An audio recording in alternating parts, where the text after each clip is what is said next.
Hello dear students, you are watching this video on our channel SD School Online Education. I hope all of you are fine. I am your English teacher Vinika. Today we will read chapter 4 of our book An Alien Hand.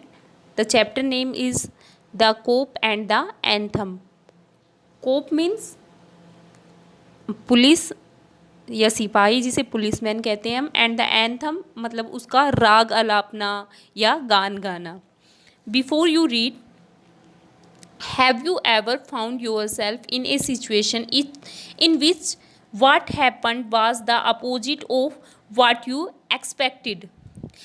कभी आपने किसी ऐसी situation को face किया है जिसमें आपने जो सोचा हो उससे हम उल्टा हुआ हो, जैसा आप सोचो और उससे अपोजिट हो. If so, you are familiar with the irony of the situation, which is often embarrassing. Embarrassing means शर्मिंदगी, शर्मनाक. अगर आप ऐसी किसी सिचुएशन से गुजरे हैं विच इज़ ऑफन एम्ब्रेसिंग, जो लगभग क्या होती है, शर्मनाक होती है. The story that you are going to read has a number of such situations.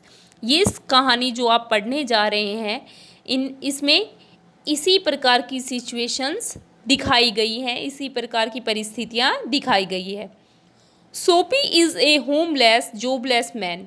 सोपी एक घर विहीन, मतलब उसका कोई घर नहीं है, वो जॉबलेस मैन है, उसे नौकरी भी नहीं, उसके पास नौकरी भी नहीं है. Winter is fast approaching and Soapy must have a place to stay. सर्दियाँ जल्दी ही आ रही हैं और सोपी को रहने के लिए एक जगह चाहिए. Soapy comes to a decision at last. अंत में सोपी एक निर्णय पर पहुंचता है. Soapy moved restlessly on his seat in Madison Square. Madison Square में सोपी अपनी सीट पर रेस्टलेसली मीन्स बेचैनी से बैठा हुआ है. There are certain signs to show that winter is coming. वहाँ कुछ ऐसे चिन्ह हैं जिनसे प्रतीत होता है कि सर्दियाँ आ रही हैं. Birds began to fly south. पक्षियों ने साउथ की तरफ उड़ना शुरू कर दिया है. People want new warm clothes. लोगों को नए गर्म कपड़े चाहिए. एंड सोपी moved restlessly on his seat in the park. और सोपी अपनी सीट पर रेस्टलेसली बेचैनी से बैठा हुआ है पार्क में. When you see these signs, you know that winter is near. जब आप इन तरह के साइंस को, संकेतों को देखते हैं तो आपको पता चलता है कि सर्दियाँ नज़दीक है. A dead leaf fell at Sophie's feet. एक सूखी हुई पत्ती सोपी के पैर पर आके गिरती है. That was a special sign for him that winter was coming. यह उसके लिए एक विशेष संकेत था कि सर्दियाँ आ रही थी. It was time for all who lived in Madison Square to prepare. ये उन सभी के लिए तैयार होने का समय था जो मेडिसन स्क्वायर में रहते थे. Soapy's mind now realise that fact. Soapy's के दिमाग को अब उस तथ्य का एहसास हो गया था. द टाइम हैड कम.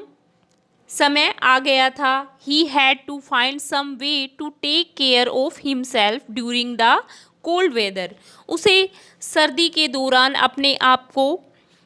अपने आप का ख्याल रखने के लिए कोई रास्ता निकालना था. And therefore he moved restlessly on the seat. इसलिए वह अपनी सीट पर बेचैनी से बैठा हुआ था. Soapy's hope for the winter were not very high. Soapy की जो आशाएं थी विंटर को लेकर, सर्दियों को लेकर, वो बहुत ज़्यादा ऊंची नहीं थी, वो बहुत ज़्यादा नहीं थी. Means he was not thinking of selling away on A ship. वो किसी जहाज़ पर बैठकर व्यापार करने के बारे में सेलिंग के बारे में नहीं सोच रहा था। He was not thinking of southern skies और of the Bay of Naples. वह गर्म स्थानों के बारे में, साउथर्न स्काईज कोई गर्म जगह है, उनका नाम साउथर्न स्काईज है, वो साउथर्न स्काईज या नेपल्स की घाटी के बारे में नहीं सोच रहा। There 3 months in the prison on Blackwell's island was what he wanted. वो चाहता था, उसकी चाहत बस इतनी सी थी कि उसे ब्लैकवेल आइलैंड पर 3 महीने की सज़ा हो जाए। 3 months of food every day and a bed every night. 3 महीने हर दिन खाना और हर रात बिस्तर। 3 months safe from the cold north wind and safe from cops. 3 महीने नॉर्थ की ठंडी हवाओं से बचने के लिए और पुलिस वालों से बचने के लिए। दिस इज़ व्हाट सोपी wanted most in the world. ये वो चीज़ थी जो सोपी इस संसार में सबसे ज़्यादा चाहता था। For years Blackwell's island had been his winter home. बहुत से वर्षों से ब्लैकवेल आइलैंड है वो उसका सर्दियों का घर है। Richer New Yorkers made their plans to go to Florida और to the shore of Mediterranean sea each winter.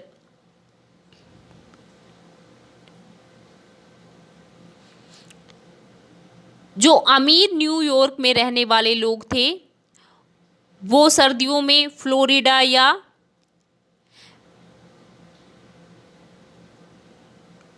Mediterranean सी की शोर मतलब किनारों पर जाने के लिए प्लान करते थे। Soapy made his small plans for going to the island. Soapy ने अपना छोटा सा प्लान बनाया था, योजना बनाई थी आइलैंड पर जाने के लिए।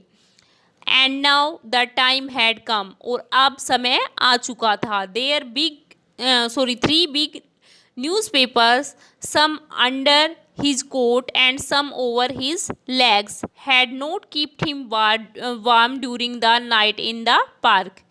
3 बड़े न्यूज़पेपर, कुछ उसके कोट के नीचे और कुछ उसके पैरों के ऊपर, had not kept him warm during the night in the park, वो उसे रात्रि के दौरान पार्क में गर्म नहीं रख सकते थे। So Soapy was thinking of the island.